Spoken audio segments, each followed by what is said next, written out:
Hello friends, welcome back to our channel. ഇന്ന് നമ്മൾ junior എന്ന തെലുങ്ക് സിനിമയുടെ കഥയാണ് കാണാൻ പോകുന്നത്. ഒരു ഗ്രാമത്തിൽ എല്ലാവരും കുട്ടികളോടൊപ്പം സന്തോഷത്തോടെ ജീവിക്കുമ്പോൾ അതേ ഗ്രാമത്തിൽ കുട്ടികളില്ലാതെ ഒരു ദമ്പതികൾ ജീവിച്ചിരുന്നു. അവർക്ക് 45-ാം വയസ്സിൽ അപ്രതീക്ഷിതമായി ഗർഭമുണ്ടാകുന്നു. ഇത് ഗ്രാമവാസികളെ ആകെ ഞെട്ടിച്ചു. ഈ 45-ാം വയസ്സിലാണോ ഇവർക്ക് കുഞ്ഞുണ്ടാകാൻ പോകുന്നത് എന്ന് പറഞ്ഞ് എല്ലാവരും അവരെ കളിയാക്കാനും തുടങ്ങി. അങ്ങനെ അവർക്കൊരു കുഞ്ഞ് ജനിക്കുന്നു. അതിനുശേഷം അവർ ആ കുഞ്ഞിനെ എങ്ങനെ വളർത്തുന്നു? ആ കുട്ടി വളർന്നു വരുമ്പോൾ തന്റെ അച്ഛനമ്മമാരെ കുറിച്ച് അറിയരുതാത്ത പല സത്യങ്ങളും അവൻ മനസ്സിലാക്കുന്നു. അതെല്ലാം കാണുമ്പോൾ ഇങ്ങനെ ഒരു ട്വിസ്റ്റ് ഉണ്ടായിരുന്നോ എന്ന് നിങ്ങളും ഞെട്ടിപ്പോകും. പ്രത്യേകിച്ച് ക്ലൈമാക്സിൽ നിങ്ങളുടെ കണ്ണുകൾ നിറയും.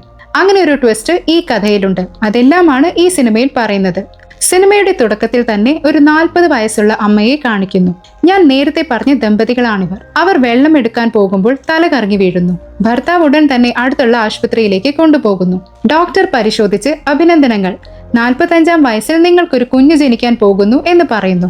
ഇത് കേട്ട് ആ ദമ്പതികൾ ഞെട്ടിപ്പോകുന്നു. വർഷങ്ങളായി കുട്ടികളില്ലാതെ വിഷമിച്ചിരുന്ന ഞങ്ങൾക്ക് ഈ പ്രായത്തിലാണോ കുഞ്ഞുണ്ടാകാൻ പോകുന്നത്? സന്തോഷമുണ്ടെങ്കിലും ഗ്രാമത്തിലുള്ളവർ എന്തു പറയുമെന്നോർത്ത് അവർക്ക് ആശങ്കയുണ്ടായിരുന്നു. അടുത്ത ദിവസം അവർ ഗ്രാമത്തിലെത്തുന്നു. ഭർത്താവായ കൊണ്ടട രാവിലെ പാൽ വാങ്ങാൻ പോകുന്നു. അയാൾ കുറച്ചധികം പാൽ വാങ്ങുന്നു. എന്തിനാണെന്ന് ചോദിച്ചപ്പോൾ എന്റെ ഭാര്യ ഗർഭിണിയാണ് എന്ന് പറയുന്നു. ഈ പ്രായത്തിലാണോ അവർ ഗർഭിണിയായത് എന്ന് പറഞ്ഞ് അവിടെയുള്ളവരെല്ലാം കളിയാക്കി ചിരിക്കുന്നു. പിന്നീട് ഒരു ബേബി ഷവർ ചടങ്ങിന് പോകുമ്പോഴും ആളുകൾ അവരെ കളിയാക്കുന്നു. ഇവിടെ ഒരു യുവതിയുടെ ബേബി ഷവറാണ് നടക്കുന്നത്. സത്യത്തിൽ ഈ ആന്റിക്കാണ് ഇത് നടത്തേണ്ടിയിരുന്നത്. 45 വയസ്സായിട്ടും ഈ ആന്റിക്ക് എന്ത് കുസൃതിയാണ് എന്നൊക്കെ പറഞ്ഞ് കളിയാക്കുന്നു. ജിമ്മിൽ വ്യായാമം ചെയ്യുന്ന ചിലർ നിങ്ങളൊക്കെ എന്ത് വ്യായാമമാണ് ചെയ്യുന്നത്? 45 വയസ്സിലും കൊണ്ടടയെ നോക്കൂ.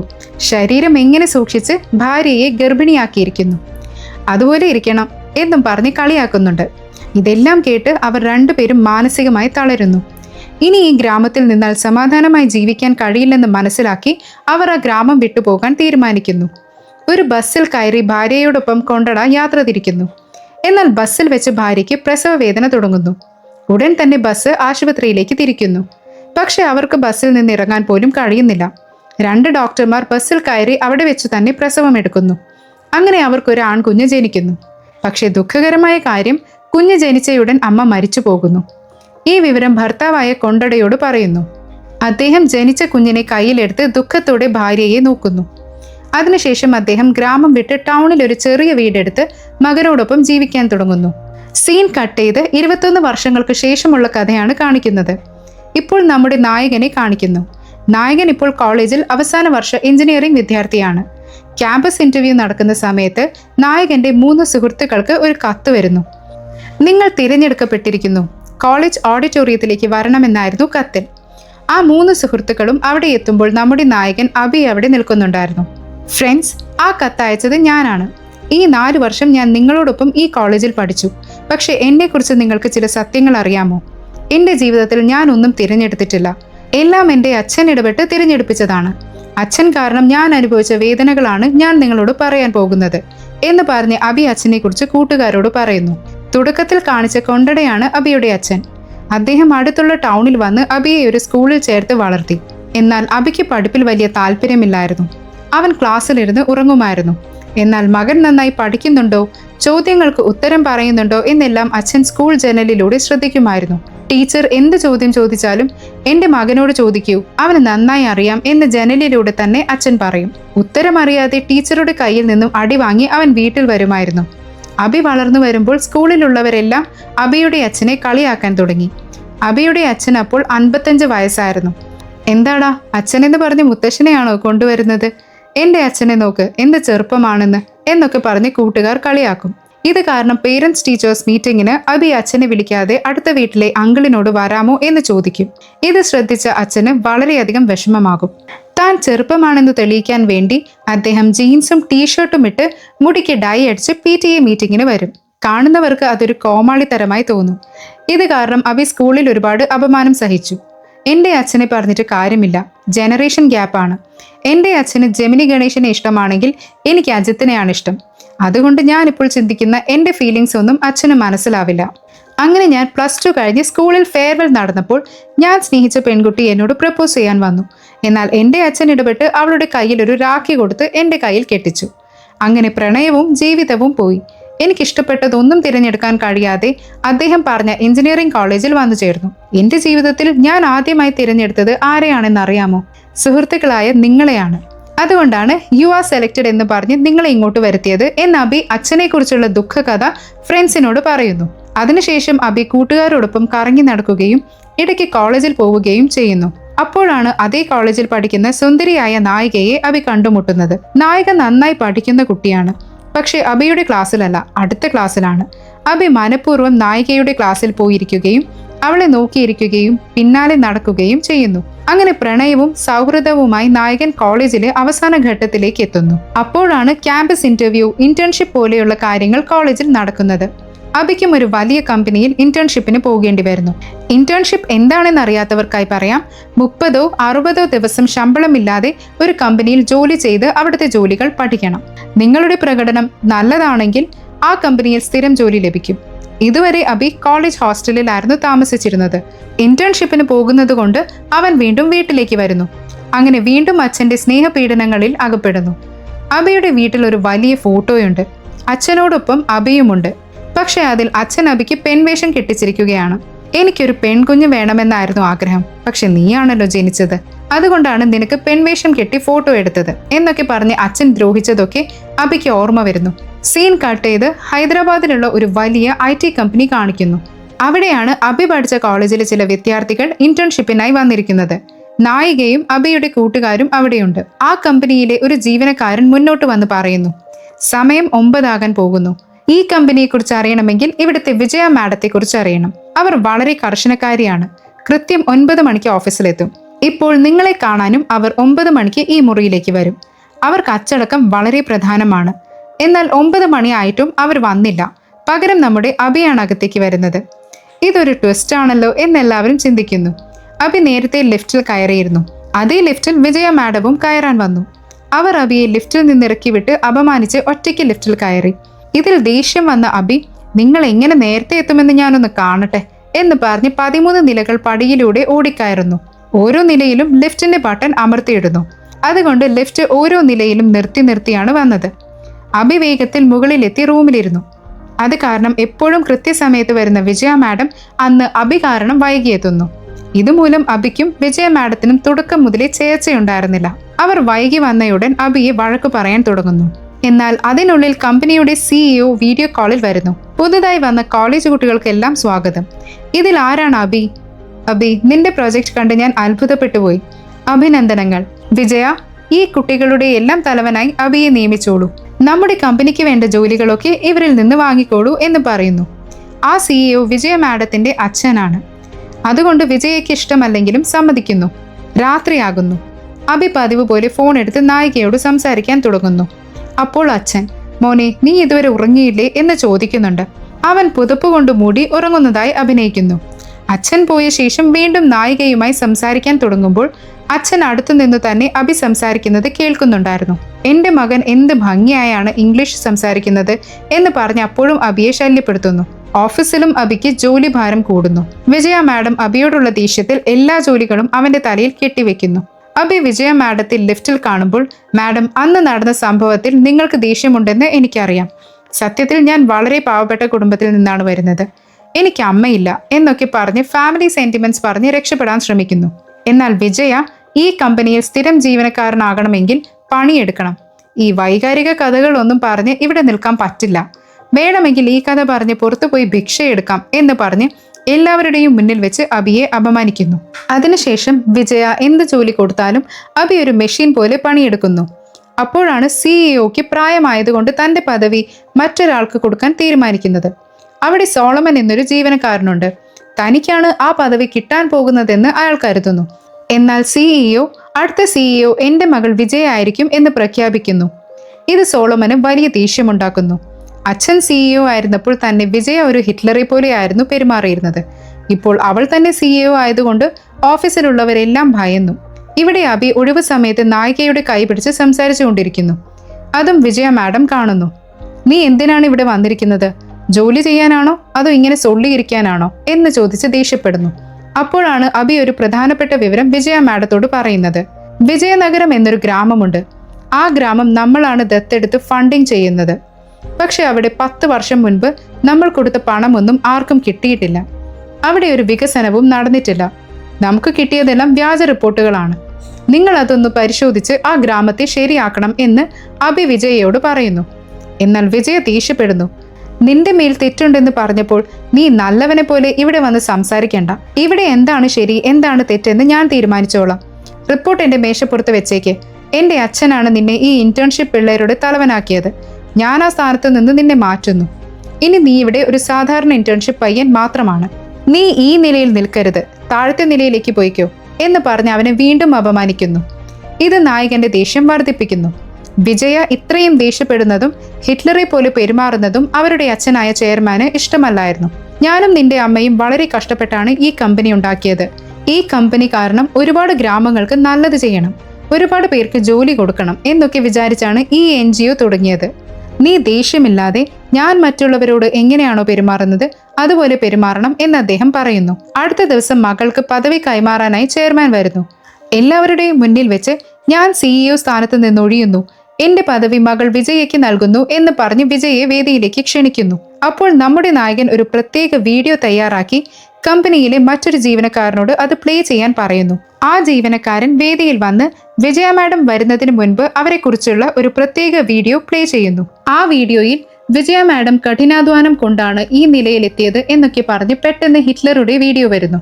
ഹിറ്റ്ലറുടെ ശബ്ദത്തിന് പകരം വിജയ മാഡത്തിന്റെ ശബ്ദം വെച്ച് വിജയ മാഡം ഈ കമ്പനിക്ക് ഒരു ഹിറ്റ്ലറാണ് എന്ന് പറഞ്ഞ് അവരെ പരിഹസിക്കുന്നു. അവിടെയുള്ളവരെല്ലാം കൈകൊട്ടിച്ചിരിക്കുന്നു. ആ ജീവനക്കാരൻ പേടിച്ച് വീഡിയോ ഓഫ് ചെയ്യുന്നു. ഇത് നമ്മുടെ നായകൻ ചെയ്ത പണിയാണെന്ന് വിജയയ്ക്ക് മനസ്സിലാകുന്നു. പാർട്ടിക്ക് ശേഷം നായകൻ സുഹൃത്തുക്കളോട്, അതെ, ആ വീഡിയോ ഞാനാണ് റെഡിയാക്കിയത്. ഞാൻ എത്രത്തോളം ക്ഷമിക്കും, ആ വിജയ ഒരുപാട് കൂടുന്നുണ്ട് എന്ന് പറയുന്നു. അത് കമ്പനി ചെയർമാനും വിജയയുടെ അച്ഛനുമായ ആൾ കേൾക്കുന്നു. അതേസമയം വിജയയുടെ അച്ഛൻ കമ്പനിയിൽ നിന്നിറങ്ങുമ്പോൾ നമ്മുടെ നായകന്റെ അച്ഛൻ നായകനെ തേടി കമ്പനിയിലേക്ക് വന്നിരുന്നു. എന്റെ മകൻ അകത്തുണ്ട്, അവനെ കാണണമെന്ന് പറഞ്ഞ് വാച്ച്മാനോട് വഴക്കിടുന്നു. അതും വിജയയുടെ അച്ഛൻ കാണുന്നു. അദ്ദേഹത്തിന് അതൊരു വലിയ ഞെട്ടലായിരുന്നു. ഉടൻ തന്നെ നായകനെ വിളിച്ച് ടെറസിൽ വെച്ച് ഒരു പ്രധാനപ്പെട്ട കാര്യം സംസാരിക്കാനുണ്ടെന്ന് പറയുന്നു. എന്റെ മകളെ കുറിച്ച് നീ തന്നെയല്ലേ ആ വീഡിയോ പുറത്തുവിട്ടത്, സത്യം പറ എന്ന് ചോദിക്കുമ്പോൾ നായകൻ സമ്മതിക്കുന്നു. ഇപ്പോൾ എന്നെ ഇന്റേൺഷിപ്പിൽ നിന്ന് പുറത്താക്കുമോ, എനിക്കിനി ഈ കമ്പനിയിൽ ജോലി ചെയ്യാൻ പറ്റില്ലേ എന്ന് നായകൻ ചോദിക്കുന്നു. എടാ മണ്ട, നീ ആരെയാണ് അപമാനിച്ചതെന്ന് അറിയാമോ? നിന്റെ ചേച്ചിയെയാണ്. വിജയ എന്റെ മകളല്ല, നിന്റെ അച്ഛന് ജനിച്ച മകളാണ്. അവൾ നിന്റെ ചേച്ചിയാണ് എന്ന വലിയ ട്വിസ്റ്റ് അദ്ദേഹം അവിടെ പറയുന്നു. അപ്പോഴാണ് ഒരു ചെറിയ ഫ്ലാഷ് ബാക്ക് തുടങ്ങുന്നത്. ഏകദേശം 30 വർഷങ്ങൾക്ക് മുൻപ് വിജയനഗരം എന്നൊരു ഗ്രാമം കാണിക്കുന്നു. അവിടെ വിജയമ്മ എന്നൊരു മുത്തശ്ശിയുണ്ടായിരുന്നു. ആ ഗ്രാമത്തിനു വേണ്ടി അവർ ഒരുപാട് നല്ല കാര്യങ്ങൾ ചെയ്തിട്ടുണ്ട്. അവർ മറ്റാരുമല്ല, നമ്മുടെ അഭിയുടെ അച്ഛൻ കൊണ്ടടയുടെ അമ്മയാണ്. അവർ മരിച്ചതിന് ശേഷമാണ് ആ ഗ്രാമത്തിന് വിജയനഗരം എന്ന് പേര് വന്നത്. കൊണ്ടട, നമ്മുടെ അമ്മ ചെയ്ത നല്ല കാര്യങ്ങൾ നമ്മളും ഈ ഗ്രാമത്തിനു വേണ്ടി ചെയ്യണം. ജാതിയും മതവും ഇല്ലാതെ ഇവിടെയുള്ളവരെല്ലാം ജോലിക്ക് പോയി നല്ല കഠിനാധ്വാനം ചെയ്തുയരണം എന്ന ലക്ഷ്യത്തോടെ മുന്നോട്ടു പോകുന്നു. ദാരിദ്ര്യം കാരണം അദ്ദേഹത്തിന് അത് ചെയ്യാൻ കഴിഞ്ഞില്ലെങ്കിലും തനിക്ക് ജനിക്കുന്ന കുട്ടി അത് ചെയ്യണമെന്ന് അദ്ദേഹം ആഗ്രഹിച്ചു. അങ്ങനെ അദ്ദേഹത്തിന് ചെറുപ്പത്തിൽ, അതായത് 30 വയസ്സിൽ വിവാഹം കഴിഞ്ഞ് ഒരു പെൺകുഞ്ഞ് ജനിച്ചു. അതാണ് നമ്മുടെ വിജയ. അവരുടെ ഗ്രാമത്തിൽ തന്നെയായിരുന്നു ഈ കമ്പനിയുടെ ചെയർമാനും താമസിച്ചിരുന്നത്. അദ്ദേഹത്തിനും ഭാര്യയ്ക്കും കുട്ടികളില്ലായിരുന്നു. അതിനുവേണ്ടി അവർ ഒരുപാട് പ്രാർത്ഥിക്കുകയും ആശുപത്രികളിൽ പോവുകയും ചെയ്തു. കൊണ്ടടയുടെ മകൾ വിജയ അവരുമായി വളരെ സ്നേഹത്തിലായിരുന്നു. വിജയയ്ക്ക് 10 വയസ്സുള്ളപ്പോൾ സ്കൂളിൽ കളിച്ചുകൊണ്ടിരിക്കുമ്പോൾ അവൾ തല കറങ്ങി വീഴുന്നു. കൊണ്ടട അവളെ ആശുപത്രിയിൽ പ്രവേശിപ്പിക്കുന്നു. ഡോക്ടർ, നിങ്ങളുടെ മകളുടെ ശ്വാസകോശത്തിൽ ചില അണുബാധയുണ്ട്. ഇനി അവളെ വളരെ ശ്രദ്ധയോടെ നോക്കണം. അവൾ വേഗത്തിൽ ഓടാനോ ശ്വാസം മുട്ടാനോ പാടില്ല. അങ്ങനെ സംഭവിച്ചാൽ അത് അപകടമാണ് എന്ന് പറയുന്നു. അങ്ങനെ 14 വയസ്സുവരെ കൊണ്ടട മകളെ വളരെ സ്നേഹത്തോടെ വളർത്തുന്നു. 14-ാം വയസ്സിൽ സ്കൂളിൽ നടന്ന ഓട്ട മത്സരത്തിൽ വിജയ 1-ാം സമ്മാനം നേടുന്നു. ആ കപ്പ് അമ്മയെ കാണിക്കുമ്പോൾ, നിന്നോട് ഡോക്ടർ ഓടരുതെന്ന് പറഞ്ഞതല്ലേ, എന്തിനാണ് ഓടിയത് എന്ന് ചോദിച്ച് അമ്മ അവളെ അടിക്കുന്നു. അവൾ കരഞ്ഞുകൊണ്ട് ഒരു പുഴയുടെ തീരത്തിരിക്കുമ്പോൾ കൊണ്ടട വന്ന് മകളെ സമാധാനിപ്പിക്കുന്നു. നിന്റെ നല്ലതിനല്ലേ അമ്മ പറയുന്നത്, അമ്മ അടിക്കുന്നതിൽ വിഷമിക്കരുത്.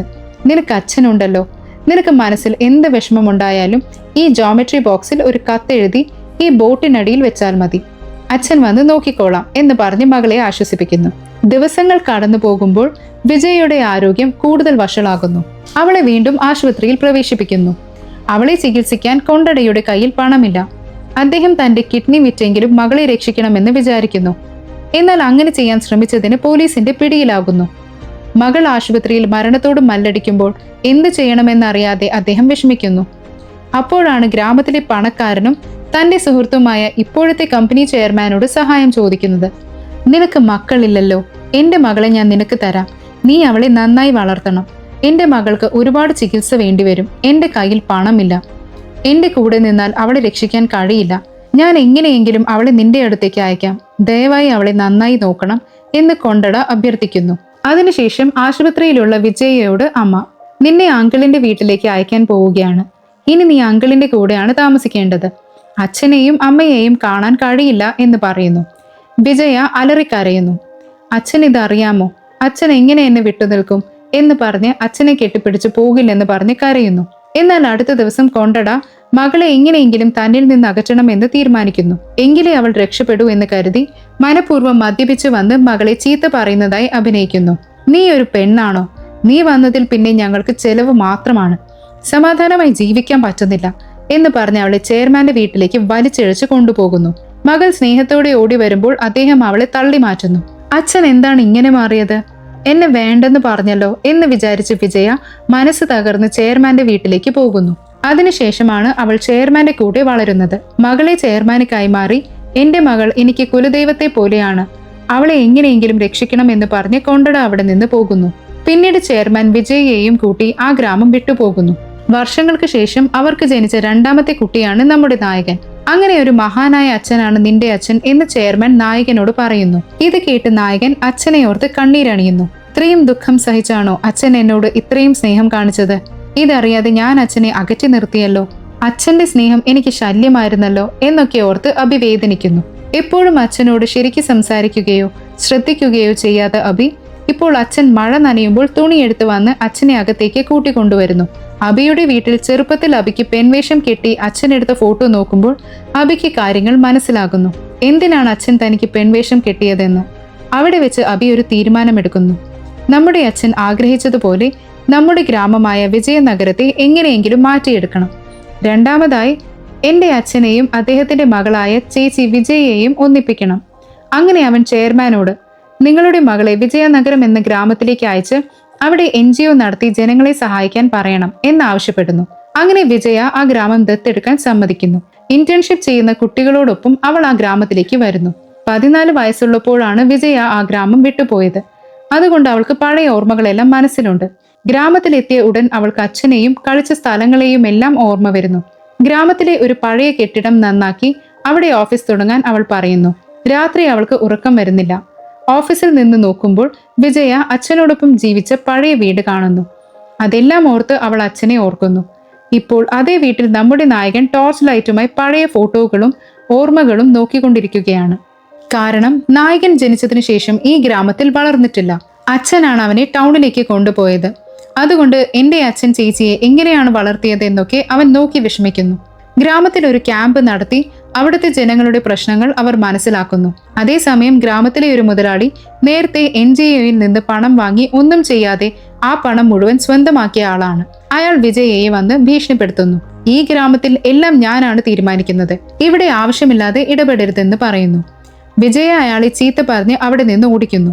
മുതലാളി ഗ്രാമവാസികളോട് ഈ NGOക്കാരെ വിശ്വസിക്കരുത്, ഇവർ നമ്മുടെ ഗ്രാമത്തിലുള്ളതെല്ലാം കൊള്ളയടിക്കാൻ വന്നവരാണ് എന്ന് പറഞ്ഞ് അവരെ പ്രകോപിപ്പിക്കുന്നു. ഗ്രാമവാസികൾ ദേഷ്യപ്പെട്ട് ഓഫീസ് അടിച്ചു തകർക്കുന്നു. ഇത് കണ്ട നായകൻ പ്രശ്നം പരിഹരിക്കണമെന്ന് തീരുമാനിക്കുന്നു. ഗ്രാമത്തിന്റെ നടുവിൽ ഒരു മീറ്റിംഗ് വിളിച്ചു കൂട്ടി, ഞാൻ നിങ്ങൾക്കൊരു പുതിയ ഉപകരണം പരിചയപ്പെടുത്താൻ പോകുന്നു. ഞാൻ പറയുന്നത് കേട്ടിട്ട് ഞങ്ങൾ ഇവിടെ നിൽക്കണോ വേണ്ടയോ എന്ന് നിങ്ങൾ തീരുമാനിച്ചാൽ മതി എന്ന് പറയുന്നു. അവൻ AI അടിസ്ഥാനമാക്കിയുള്ള ഒരു റോബോട്ടിനെ പരിചയപ്പെടുത്തുന്നു. ഈ റോബോട്ട് സംസാരിക്കും, പാട്ടുപാടും, സിനിമ കാണിക്കും, എല്ലാം ചെയ്യും. ഗ്രാമവാസികൾ ആവശ്യപ്പെടുന്ന പാട്ടുകൾ അത് പാടുന്നു. ചിക്കൻ കറി എങ്ങനെ വെക്കണമെന്ന് ചോദിക്കുമ്പോൾ വീഡിയോ കാണിക്കുന്നു. ഇതെല്ലാം കണ്ട ഗ്രാമവാസികൾ അത്ഭുതപ്പെടുന്നു. അപ്പോൾ നായകൻ പറയുന്നു, എനിക്കും എൻ്റെ അച്ഛനും എപ്പോഴും വഴക്കായിരുന്നു. കാരണം അച്ഛന് 45 വയസ്സുള്ളപ്പോഴാണ് ഞാൻ ജനിച്ചത്. ജനറേഷൻ ഗ്യാപ്പാണ് ആ വഴക്കിന് കാരണമെന്ന് എനിക്ക് പിന്നീടാണ് മനസ്സിലായത്. നിങ്ങൾക്കും കുട്ടികളുണ്ടാകാം. അവർ വളർന്നു വരുമ്പോൾ അവരുടെ തലമുറയെ മനസ്സിലാക്കാൻ ഈ AI സാങ്കേതിക വിദ്യയും പഠനവുമൊക്കെ നിങ്ങളെ സഹായിക്കും. അത് പഠിപ്പിക്കാനും ഈ ഗ്രാമത്തെ വികസിപ്പിക്കാനുമാണ് ഞങ്ങൾ വന്നിരിക്കുന്നത്. ഇത് കേട്ട ഗ്രാമവാസികൾക്ക് കാര്യങ്ങൾ മനസ്സിലാകുന്നു. അവർ മുതലാളിയുടെ ആളുകളെ ഓടിച്ചുവിടുന്നു. വിജയയെയും NGOയെയും പൂർണ്ണമായി വിശ്വസിക്കുന്നു. നായകൻ ചെയ്ത സഹായം കൊണ്ടാണ് ഇതെല്ലാം മാറിയതെന്ന് വിജയയ്ക്ക് മനസ്സിലാകുന്നു. അവൾക്ക് നായകനോട് ഒരു വിശ്വാസം തോന്നുന്നു. പക്ഷെ വിജയയ്ക്ക് നായകൻ തന്റെ അനിയനാണെന്ന് അറിയില്ല. ഗ്രാമത്തിൽ ഫോൺ പേ കൊണ്ടുവരിക, ഫോണിൽ സെൽഫി എടുക്കാനും ഇന്റർനെറ്റ് ഉപയോഗിക്കാനും പഠിപ്പിക്കുക തുടങ്ങി ഒരുപാട് കാര്യങ്ങൾ അവർ ചെയ്യുന്നു. ചില സമയങ്ങളിൽ മുതലാളി വിജയയെ കൊല്ലാൻ ശ്രമിക്കുമ്പോൾ ഒരു അച്ഛനായും അനിയനായും നിന്ന് നായകൻ ചേച്ചിയെ രക്ഷിക്കുന്നു. നേരത്തെ പറഞ്ഞ സോളമൻ എന്ന വില്ലൻ ഈ പദ്ധതി പരാജയപ്പെടുത്താനായി ഇന്റേൺഷിപ്പിലുള്ള കുട്ടികൾക്ക് മറ്റ് കമ്പനികളിൽ ജോലി വാഗ്ദാനം ചെയ്യുന്നു. ആ കുട്ടികൾ പോകുമ്പോൾ വിജയയും നായകനും എന്ത് ചെയ്യണമെന്നറിയാതെ വിഷമിക്കുന്നു. ഇനി ഈ ഗ്രാമത്തെ മാറ്റാൻ കഴിയില്ല, എല്ലാം തകർന്നു എന്ന് പറഞ്ഞ് വിജയ ദുഃഖിച്ചിരിക്കുമ്പോൾ നായകൻ, മാഡം, എന്റെ അച്ഛനോട് ഒന്ന് സംസാരിക്കാമോ? എന്റെ അച്ഛൻ എന്നെ നന്നായി മോട്ടിവേറ്റ് ചെയ്യാറുണ്ട്, നിങ്ങളെയും ചെയ്യും എന്ന് പറഞ്ഞ് അച്ഛന് ഫോൺ കൊടുക്കുന്നു. ഇവിടെ ഒരു പെൺകുട്ടി കരയുന്നു.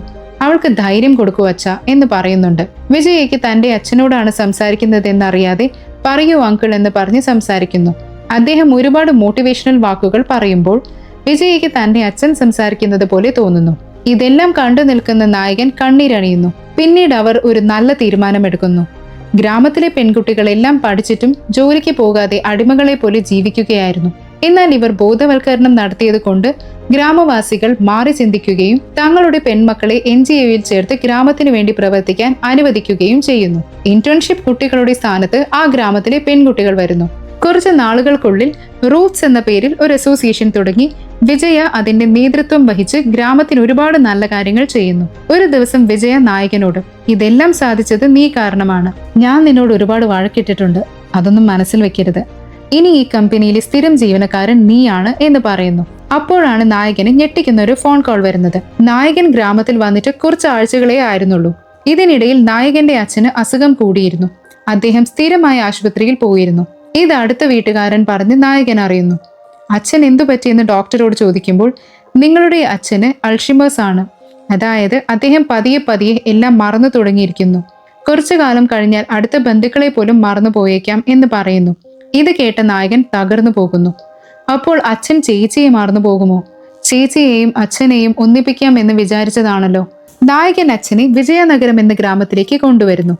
അച്ഛൻ ബസ്സിൽ വന്നുകൊണ്ടിരിക്കുമ്പോൾ നായകനെ കൊല്ലാനായി വില്ലൻ സംഘം ശ്രമിക്കുന്നു. അതേസമയം മകൾ ഗ്രാമത്തെ എങ്ങനെ വികസിപ്പിച്ചുവെന്ന് കാണാനായി ചെയർമാനും വന്നിട്ടുണ്ട്. ഒരു അമ്പലത്തിൽ പൂജ ചെയ്തുകൊണ്ടിരിക്കുമ്പോൾ വിജയയ്ക്ക് അച്ഛൻ കൊണ്ടടയെ ഓർമ്മ വരുന്നു. അച്ഛൻ കൊണ്ടടയുടെയും അമ്മ ശ്യാമളയുടെയും പേരിൽ അർച്ചന നടത്തണം എന്ന് പറയുന്നു. ഇത് കേൾക്കുന്ന ചെയർമാന് വിജയ ഇപ്പോഴും അച്ഛനെ മറന്നിട്ടില്ലെന്ന് മനസ്സിലാകുന്നു. ഇവിടെ നായകനെ റൗഡികൾ അടിക്കാൻ വരുമ്പോൾ അച്ഛൻ നായകനെ രക്ഷിക്കുന്നു. അതിൽ അച്ഛന്റെ തലയ്ക്ക് പരിക്കേറ്റ് ഗുരുതരാവസ്ഥയിലാകുന്നു. നായകൻ അച്ഛനെ ആശുപത്രിയിലേക്ക് കൊണ്ടുപോകുന്നു. വിജയ, ഇനി കാത്തിരിക്കാൻ വയ്യ, അച്ഛനെ പോയി കാണണം എന്ന് പറഞ്ഞ് പുറപ്പെടുന്നു. അപ്പോൾ ഗ്രാമത്തിലെ കുളത്തിൽ ഒരു ബോട്ട് കാണുന്നു. അത് കണ്ടയുടൻ കാറ് നിർത്താൻ പറഞ്ഞ് ആ ബോട്ടിലുള്ള ഒരു ജോമെട്രി ബോക്സ് അവൾ തുറക്കുന്നു. ചെറുപ്പത്തിൽ അച്ഛൻ എന്ത് പ്രശ്നമുണ്ടായാലും ഈ ബോക്സിൽ കത്തെഴുതി വെച്ചാൽ മതി എന്ന് പറഞ്ഞിരുന്നു. കൊണ്ടട മകൾക്കായി 25 വർഷം മുൻപ് ആ ബോക്സിൽ ഒരു കത്തെഴുതി വെച്ചിരുന്നു. അച്ഛന് നിന്നോട് ഒരുപാട് സ്നേഹമുണ്ട് മോളെ, നിന്നെ എങ്ങനെയെങ്കിലും രക്ഷിക്കണമെന്ന് ഞാൻ ആഗ്രഹിക്കുന്നു. പക്ഷേ എന്റെ കയ്യിൽ പണമില്ലായിരുന്നു. അതുകൊണ്ടാണ് അച്ഛൻ നിന്നെ ചെയർമാന് മകളായി നൽകിയത്. അച്ഛനെ തെറ്റിദ്ധരിക്കരുത്. നിന്നോട് പറഞ്ഞാൽ നീ എന്റെ അടുത്തേക്ക് വരുമെന്ന് അറിയാമായിരുന്നു. അതുകൊണ്ടാണ് പറയാതെ ഈ കഷ്ടപ്പാടിൽ ജീവിക്കുന്നത്. അപ്പോഴും അച്ഛന്റെ ഓർമ്മയിൽ നീ മാത്രമാണ് എന്നായിരുന്നു കത്തിൽ. അപ്പോഴാണ് അച്ഛനെ കുറിച്ചുള്ള സത്യം മനസ്സിലാക്കി വിജയ അലറിക്കരയുന്നത്. അവൾ ചെയർമാനോട് ഇത് സത്യമാണോ എന്ന് ചോദിക്കുമ്പോൾ അദ്ദേഹം സമ്മതിക്കുന്നു. എനിക്കിപ്പോൾ അച്ഛനെ കാണണം എന്ന് പറയുമ്പോഴാണ് അച്ഛന് അപകടം പറ്റി ആശുപത്രിയിലാണെന്ന വിവരം അറിയുന്നത്. വിജയ ആശുപത്രിയിലേക്ക് ഓടി വരുന്നു.